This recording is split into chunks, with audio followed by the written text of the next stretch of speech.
नमस्कार। हम सभी पर महाराज जी का आशीर्वाद और बजरंगबली जी की कृपा सदैव बनी रहे। आज का ये अंक बहुत महत्वपूर्ण होने वाला है, क्योंकि आज के इस अंक में एक ऐसी गुप्त विधि, एक ऐसा गुप्त रहस्य सम्मिलित है जिसको यदि आप अपने जीवन में शामिल कर लेते हैं तो निसंदेह आपकी बहुत सारी परेशानियां तो जीवन से यूं ही चली जाएंगी और साथ साथ में सफलता के नए नए मार्ग भी प्रशस्त होंगे। तो इसलिए अंक में अंत तक बने रहिएगा। बहुत सारे भक्तों का एक प्रश्न को लेकर बड़ी चिंता रहती है, और ये प्रश्न है कि हम अपने जीवन में जो परेशानियां आती हैं या जीवन में जो दुख की घड़ी आ जाती है, अनायास ही जीवन में बहुत सारे कष्ट आ जाते हैं और कभी कभी तो स्थिति इतनी ज़्यादा विचलित करने वाली होती है कि चारों दिशाओं से हमारे जीवन में कष्ट की पुनरावृत्ति होती रहती है और इन कष्ट की परिस्थितियों में जीवन जैसे नर्क के समान हो जाता है।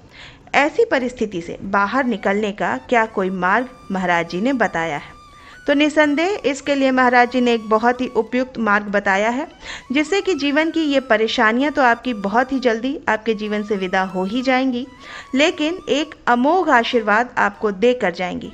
तो इसलिए आज का ये अंक जो है, ये जहाँ तक भी पहुँच रहा है, जिन जिन लोगों को आज की हमारी ये वीडियो दिख रही है, तो एक बार इस वीडियो को यदि आप सुन लेते हैं तो आपके जीवन के सारे कष्टों का निवारण जैसे आपको मिल जाएगा।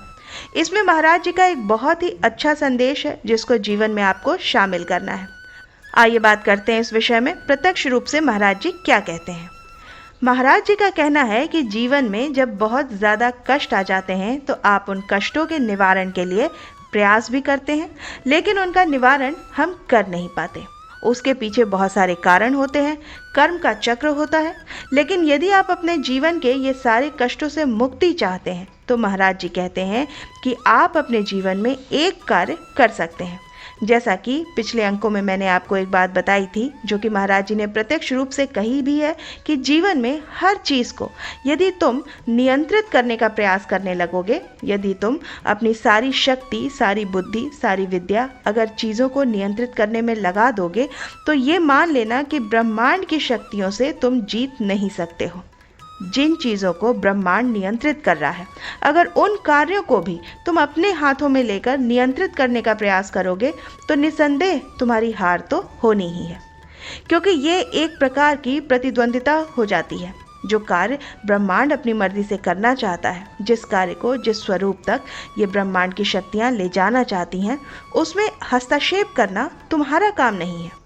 अगर तुम्हारे जीवन में कष्ट आ रहा है तो तुम अपना काम ईमानदारी से करते चलो और साथ साथ में एक कार्य और भी करो। महाराज जी कहते हैं, ऐसे दीन दुखियों की सहायता में अपनी वो शक्ति लगा दो जिसे तुम नियंत्रित करने का प्रयास कर रहे हो।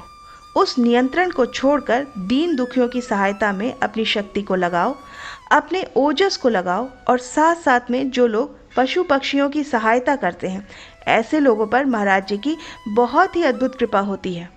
जो लोग बेजुबान लोगों की सहायता करते हैं, जैसे आपने देखा होगा बहुत सारे जीव जंतु यूं ही अपना दम तोड़ देते हैं, भोजन की तलाश में, पानी की तलाश में, छत की तलाश में।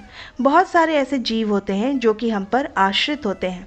पूरी तरीके से ऐसे बेजुबानों की सहायता में जो लोग अपना धन, अपना श्रम और अपनी बुद्धि और उनकी सहायता के लिए जो लोग काम करते हैं, ऐसे लोगों पर महाराज जी की दिव्य कृपा बरसती है।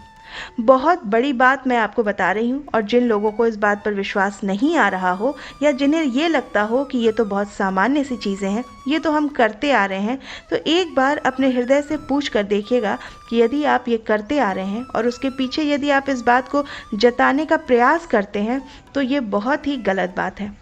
अगर आप ये कार्य करते आ रहे हैं, अगर इस बात को आप मानते हैं, तो एक बार निस्वार्थ भाव से अगर आप एक भी दीन दुखियारी की सहायता करना प्रारंभ करेंगे, आप देखिएगा कि आपके वो सारे कष्ट जैसे आपके जीवन में कभी आए ही नहीं थे। ये मैं आपको 100% विश्वास दिलाती हूँ। जब अपने जीवन की सबसे मुश्किल दौर से आप गुजर रहे हों, एक बार ये छोटा सा उपाय, ये छोटी सी युक्ति आप लगा के देखिएगा। निस्वार्थता मन में होनी चाहिए, क्योंकि जो कार्य निस्वार्थ भाव से किए जाते हैं, ऐसे कार्य को ईश्वरीय शक्तियाँ भी टाल नहीं सकती, क्योंकि वो बंधन के अंतर्गत आता है। और जो चीज़ें कर्म चक्र में होती हैं उसे ईश्वर भी परिवर्तित नहीं करते, क्योंकि ईश्वर के ही ये स्वरूप हैं। ईश्वर का ही ये कहना है, जो हमारे धर्म शास्त्रों में हमें सिखाया जाता है कि कर्म चक्र से कोई भी व्यक्ति बच नहीं सकता। लेकिन ऐसा व्यक्ति जो इन कार्यों को यानी कि निस्वार्थता से जिस कार्य को करना प्रारंभ करता है, उसका भाग्योदय तो होना निश्चित है। ऐसे व्यक्ति का भाग्योदय भला कौन रोक सकता है। ऐसे व्यक्ति का जो जीवन होता है बहुत ही सहज हो जाता है, क्योंकि जो आशीर्वाद आपको इन कार्यों से मिल रहा है वो तो प्रत्यक्ष है ही। जिस भी दीन दुखियारे की आप सहायता करेंगे, उसके हृदय से निकलने वाली जो दुआएं हैं, उसके हृदय से निकलने वाला जो आशीर्वाद है, उसको कौन रोक सकता है?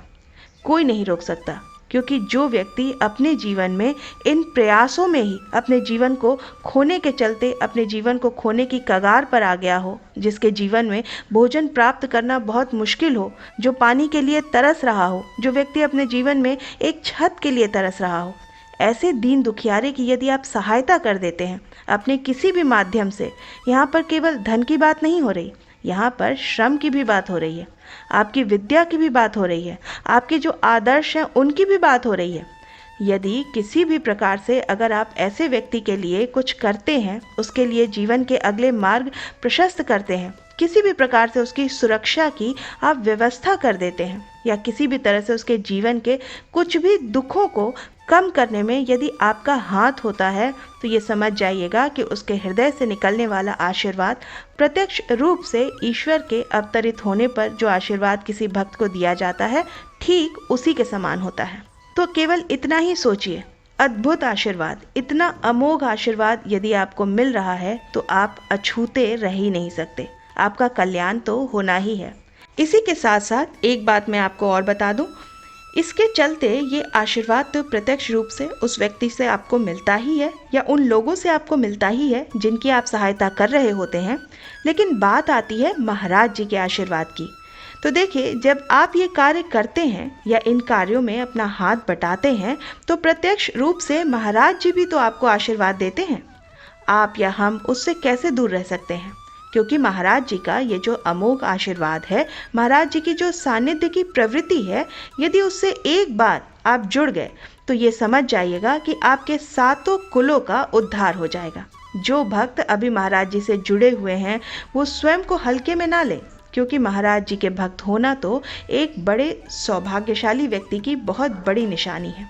और ऐसा व्यक्ति जो महाराज जी से जुड़ा हुआ है, वो भी अपने आप को कम ना आके, अगर आज जीवन में थोड़े दुख हैं तो क्या हो गया, आपके साथ तो स्वयं परमेश्वर हैं, स्वयं महावीर हनुमान जी हैं। तो ऐसे विरले जो भक्त हैं, उनके जीवन में कष्ट का आना और उस कष्ट का स्थायी रूप से रह जाना, ये तो सवाल ही पैदा नहीं होता। इसलिए महाराज जी के जितने भी भक्त हैं, उन्हें चाहिए कि वो महाराज जी की शिक्षा अनुरूप अपने जीवन में आगे बढ़ते रहिए। आप समाज में स्वयं को हमेशा अलग ही पाएंगे, क्योंकि महाराज जी के जितने भी भक्त होते हैं स्वयं महाराज जी द्वारा चुने जाते हैं, महाराज जी द्वारा उनका चुनाव होता है।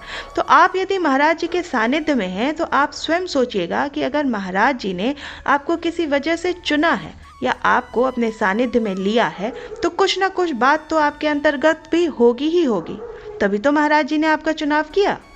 इसलिए विश्वास के साथ रहिए। महाराज जी के सानिध्य में रहने से एक तो आपको सबसे बड़ा लाभ यही हो जाता है कि जिसके सिर तुम स्वामी सो दुख काहे को पाए। तो इसलिए जो सब कुछ सर्वस्व प्रदान करने वाले हैं इस संसार को, आप उनके भक्त हैं, तो आप स्वयं को बिल्कुल कम मत आके।